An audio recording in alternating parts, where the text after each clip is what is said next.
کہانی سنا رہے ہیں مولا کہتا ہے ایک لکڑہارا تھا، بہت غریب تھا، کئی دن فاقے سے گزرتے تھے۔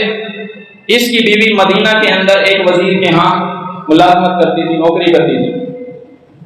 ایک دن وہ جھاڑو دے رہی تھی، وہاں پہ امام جعفر صادق اپنے ساتھیوں کے ساتھ سے گزرے۔ اس نے دیکھا کہ ان کی حالت بہت خراب ہے، تاریخ بتاؤ ذرا کون سی ہے؟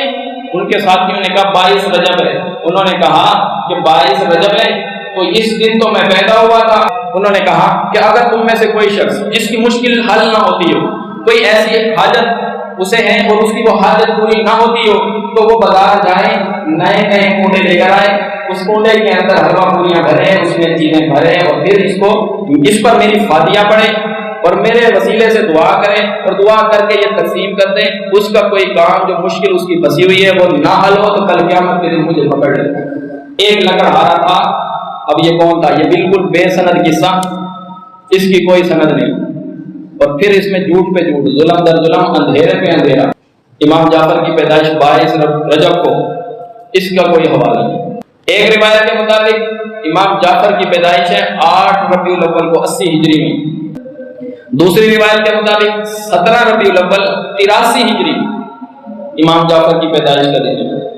اچھا، ان کی وفات کا دن ہے 15 شوال 148 ہجری۔ نہ موت کا دن ہے نہ پیدائش کا دن ہے امام جعفر کا 22 رجب کے ساتھ، نہ موت کا دن نہ پیدائش کا دن۔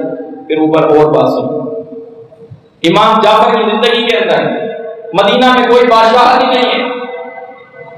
ایک بادشاہ تھا، اس کا وزیر تھا، وزیر کے گھر لکڑہارے کی بیوی کام کرتی تھی۔ مدینہ میں وزارت کہاں سے آ گئی؟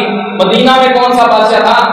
مدینہ میں تو بادشاہ نہیں ہے، مدینہ کے اندر تو وزیر نہیں ہے۔ یہ کس وزیر کے ہاں کام کرتی تھی؟ 22 رجب۔ دراصل یہ جو امام جعفر کے زندگی کے 52 سال ہیں، یہ سال ہیں اور یہ دور ہے بنو امیہ کا۔ بنو امیہ کا دور جن کے گلے میں اٹکا ہوا ہے، بنو امیہ کا دور جن کے گلے میں پھنسا ہوا ہے۔ وہ کہنے لگے کہ اس دن امام جعفر پیدا ہوئے تھے، امام جعفر کی پیدائش کا ڈھونگ رچایا، 19 کون سی نکالی؟ بنو امیہ کی۔ کیا 22 رجب کو امیر معاویہ کی وفات کا دن ہے، وفات کی خوشی منائی جا رہی ہے، کس نام پہ؟ امام جعفر کی پیدائش کے نام پہ۔